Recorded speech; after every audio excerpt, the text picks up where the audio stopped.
ముఖ్యంగా కేసీఆర్ గారు ప్రభుత్వం ప్రారంభించిన బస్తీ దవాఖానాలు పేద ప్రజలకు బస్తీల్లో ఉండే ప్రజల్ని సుస్థి నయం చేసే విధంగా చాలా బాగా పనిచేయడం జరిగింది.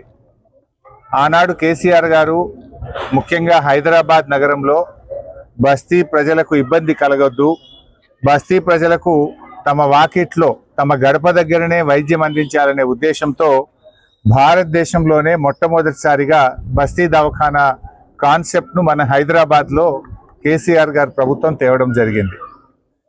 మొత్తం రాష్ట్రంలో 450 బస్తీ దవాఖానాలు పెట్టి అందులో 350 బస్తీ దవాఖానాలు హైదరాబాద్ నగరంలోనే పెట్టడం జరిగింది.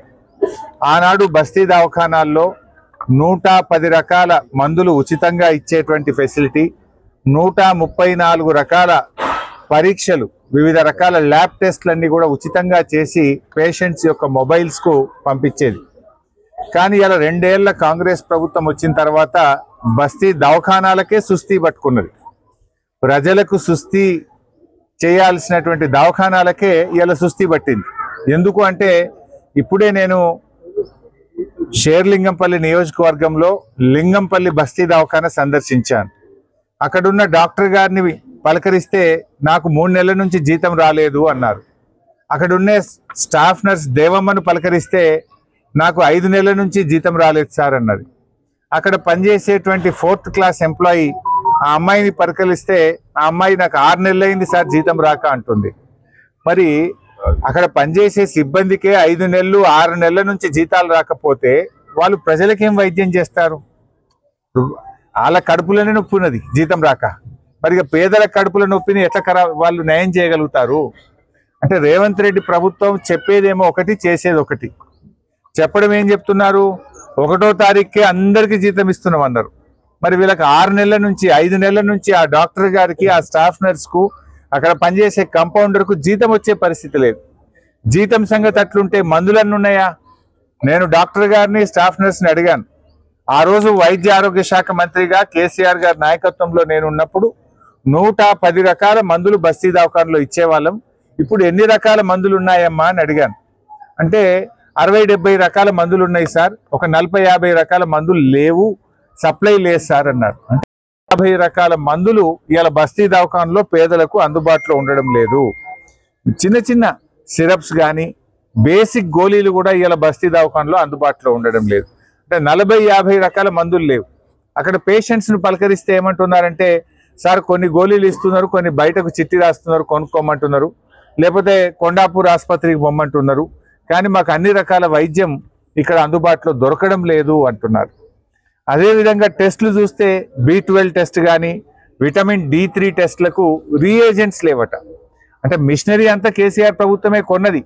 ఆ టెస్ట్ చేయడానికి కావాల్సిన రీఏజెంట్ సప్లై లేకపోవడం వల్ల ఇవాళ టెస్టులు కూడా టీ డయాగ్నోస్టిక్ సెంటర్లో జరగడం లేదు అన్నారు.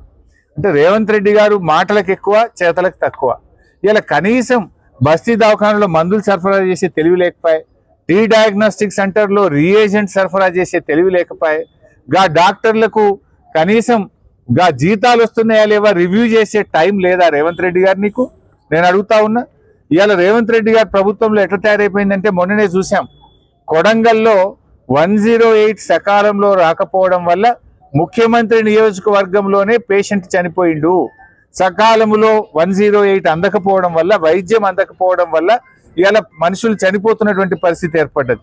ముఖ్యమంత్రి గారు ఎంతసేపు ఇవాళ ఆయన వచ్చిన తర్వాత ఏ రోజు కూడా ఆయన గురించి ఆలోచించుకుంటుండే తప్ప ప్రజల గురించి ఆలోచిస్తలేడు. ఆనాడు కేసీఆర్ గారు కేసీఆర్ కిట్ పథకం పెట్టి ప్రభుత్వ ఆసుపత్రుల్లో 72% డెలివరీలు జరిగేది. కానీ ఇవాళ ఈయన వచ్చినాక కేసీఆర్ కిట్ బంద్ అయిపోయి 52%కి పడిపోయింది. అంటే ప్రభుత్వ ఆసుపత్రుల్లో మందులు లేక, డాక్టర్లు లేక కేసీఆర్ కిట్ పథకం బంద్ అయి 20% మంది ఇవాళ తగ్గిపోయి ప్రైవేట్ ఆసుపత్రులకు పోతున్న పరిస్థితి ఏర్పడుతుంది. సిగ్గుపడాలి రేవంత్ రెడ్డి. ఆయన ఎంతసేపు ఆయన కిట్టి నిండిందా లేదా చూసుకుంటుండే తప్ప పేద ప్రజలకు కిట్లు అందుతున్నాయా లేదా అనే సోయి రేవంత్ రెడ్డికి లేదు. అరే కేసీఆర్ కిట్ పథకం వల్ల మనం అది కేసీఆర్ మీద కోపం కొద్దీ ఆ పథకం తీసేస్తే పేదలకు వైద్యం అందుబాటులో లేకుండా పోయింది, పేదలు ప్రైవేట్ ఆసుపత్రులకు పోయి అప్పుల పాలవుతుందనే సోయి రేవంత్ రెడ్డికి లేదు. ఎంతసేపు మద్యం దుకాణాలు ఎట్లా పెంచుదామా, సారా ఎట్లా అమ్ముదామా, పైసలు ఎట్లా సంపాదించుదామా అనే ఆలోచిస్తుండు. ఈ మధ్య కొత్త వైన్ షాపుల కోసం అప్లికేషన్లు తీసుకుంటే 2 లక్షలు కాదు 3 లక్షలు పెట్టిండు అప్లికేషన్. 3 లక్షలు పెట్టి వసూలు చేసుకుంటుండు. అరే ఆయనకు పైసలు తక్కువ వచ్చినాయి, అప్లికేషన్లు ఫుల్ రాలేదట. ఇప్పుడు అడగకుండానే ఇంకో వారం రోజులు ఎక్స్టెన్షన్ ఇచ్చిండు. అంటే ఇంకా కొన్ని అప్లికేషన్లు రావాలి, ఇంకా కొన్ని దుకాణాలు పెట్టాలి, ఇంకా పైసలు సంపాదించాలి, జనం తాగాలి, ఊగాలి, రేవంత్ రెడ్డి కిట్టి నిండా.